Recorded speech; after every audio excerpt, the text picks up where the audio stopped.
Welcome to Sacred Things. This series of videos is dedicated to sharing truths that the Lord made real to me and helped me to live out as I went through the devastation of sexual sin in my marriage. I call them sacred because they came to me as I cried out to God for the wisdom I so greatly needed during that difficult time. My desire is that you will find hope, direction, practical answers, and spiritual insight into how to deal with and live with a man addicted to sexual sin.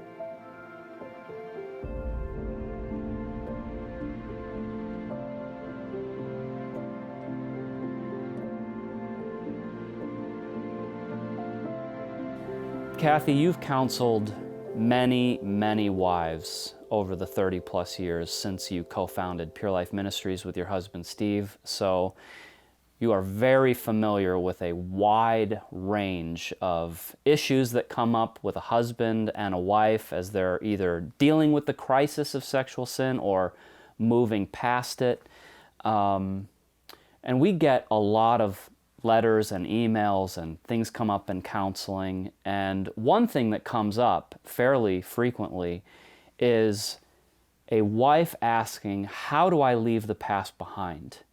Meaning, her husband has genuinely repented and has been doing well. There's some real substantial time in between his repentance and this point, but the wife just, she's living in the past, and she can't seem to track with him, Right. And progress. So what would you say to her? Well, I would call that living, waiting for the next shoe to drop, which is a miserable way to live.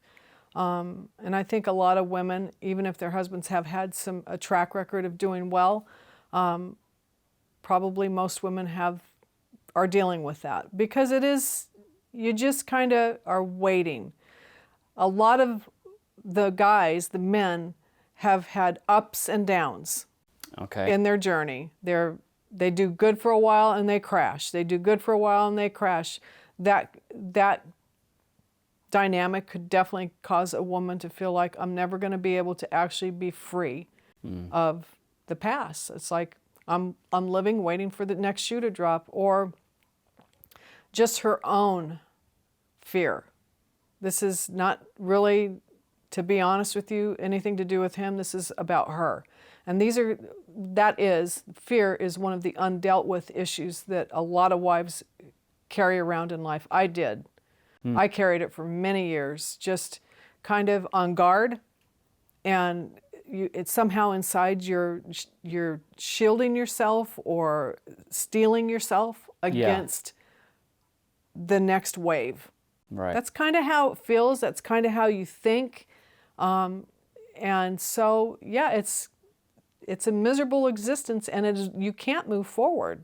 Yeah. Because you're waiting for disaster to strike again, even though he's doing good, even though he's not really giving you any reason to believe that anything's going to happen again. She's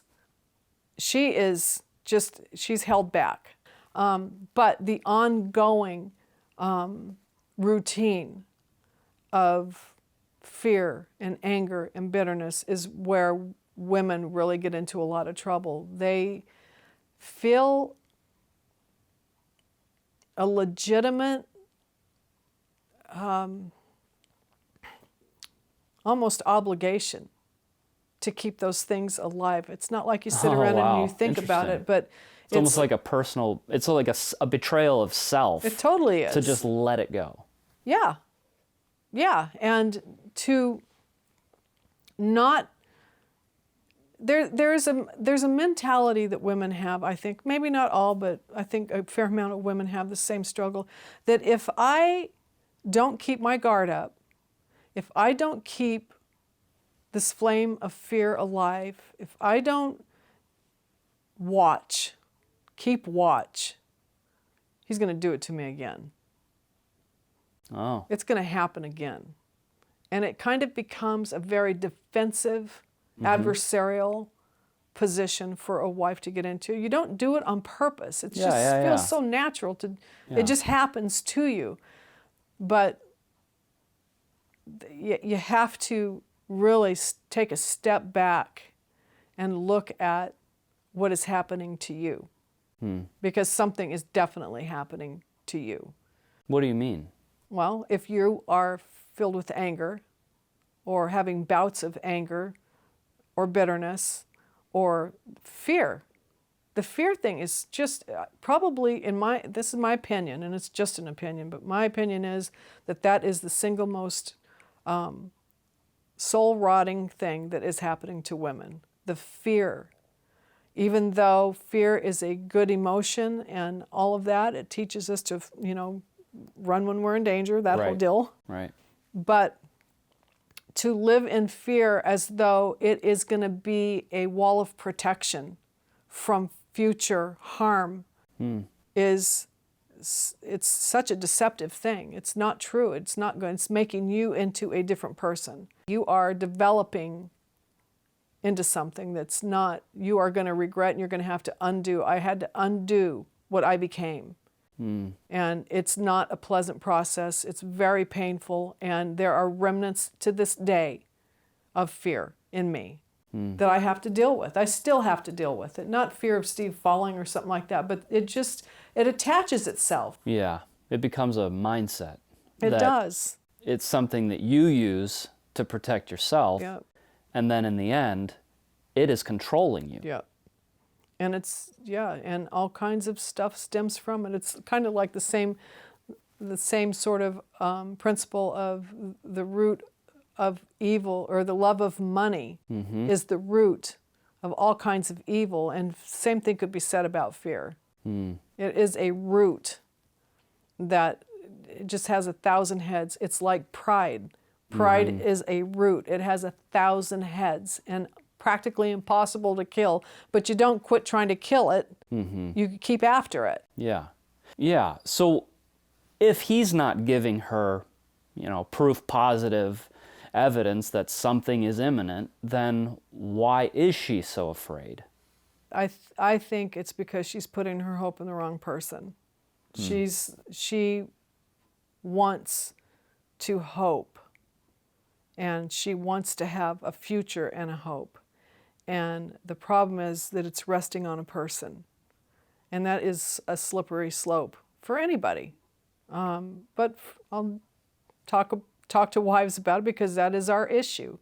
We put a lot of everything into our marriages. It's our life. It's our world.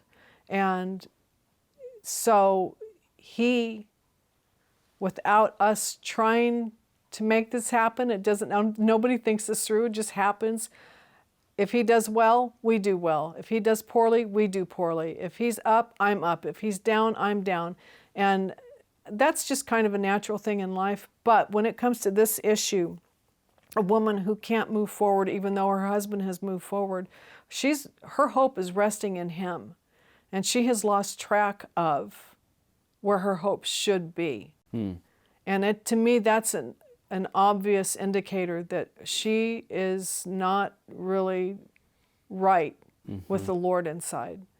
Because no matter what we go through in life, no matter what's going on, he is our hope. Jesus is our hope. My experience eventually became that I could live with a man who was shaky and still have a life that wasn't going to blow apart because he blew apart. But that, I had to get my priorities right. And I had to realize that Steve was not the foundation of my life. He wasn't the rock of my life. He wasn't supposed to be that to me. And it's really hard for women to get their priorities put in their rightful place, because we are so, it's hard for me to describe it. So much is placed on them for us. We have our husbands, we have our kids, we have our home. That is our world. That is our whole world. And it's everything to a wife to have that union and that oneness and that sacredness that the covenant is supposed to be. And it's real. It is very real. Yeah.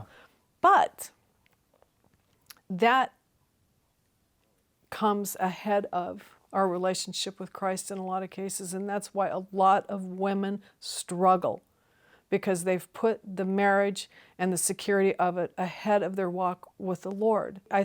We think, and I include myself in this, I thought that my walk with God would vastly improve when my marriage vastly improved, and I had that so wrong. I had it so backward, that thinking that if Steve got it together and the marriage was good, that I could move forward with God, and that's not true. Mm-hmm. If I wasn't putting him first, if I wasn't moving forward spiritually, regardless of what Steve was doing, nothing was happening with me spiritually. I wasn't moving forward with God. I wasn't growing spiritually. I wasn't trusting. I wasn't leaning in. I was just doing what a lot of people do, and that is waiting for him to get it together so I can do life. What happens to a person internally when they are so fixated on the problem? Yeah. Just all of life is being lived through that. Yeah. And so what inevitably happens, whether it's a man in sexual sin or a woman struggling with horrible fear, everything goes through that. All of life is being lived through that, and things are falling away inside. You are becoming a different person. If you're a man and you're in lust, you're becoming corrupted. Your inside world is being hollowed out, and you are becoming less and less substantial. For a woman in fear, you could potentially become controlling, manipulative, angry, bitter, full of wrath. You're angry at the kids, you're angry at life, you're angry at God. That's what's happening inside to the undealt with stuff, whether it's lust or anger, whatever the issue is. And that's why I make such a big deal about it. When I'm dealing with women, they have to go after the root issue. The root issue, yes, there is a valid place for the pain, the hurt, the fear. Yeah. That's all part of it. But it has to be reined in. Just like I would say to a guy, if you're struggling with lust, you got to rein it in. You can't just let it go. Right. You got to deal with it. Yeah. So that's where I'm at with all the fear thing. And the reason a woman would not be able to move forward is because she's living back here in her fear. It's her fear, and that's what she has to start working at that. Just like her husband has to work at overcoming lust. They're both sin issues. Yeah. They really are. One is sort of legitimate for a while, but God still expects us. Trust in the Lord with all your heart. Lean not on your own understanding. In all your ways, everything, acknowledge him, and he will direct your paths. That's truth. Mm-hmm. And that's the truth that a wife has to live in. In confidence and trust, you will find rest. That is truth. Confidence in the Lord, trust in the Lord. So those are things that a wife has to start attacking and dealing with. What you need instead of fear is faith or trust, because that is like the counterpart to fear is to trust or to have faith. And this, again, is the process that every Christian goes through in every aspect of life. Something has to replace what's natural to you, your natural tendencies and bent. And that is faith in the Lord, this love relationship that we have with God.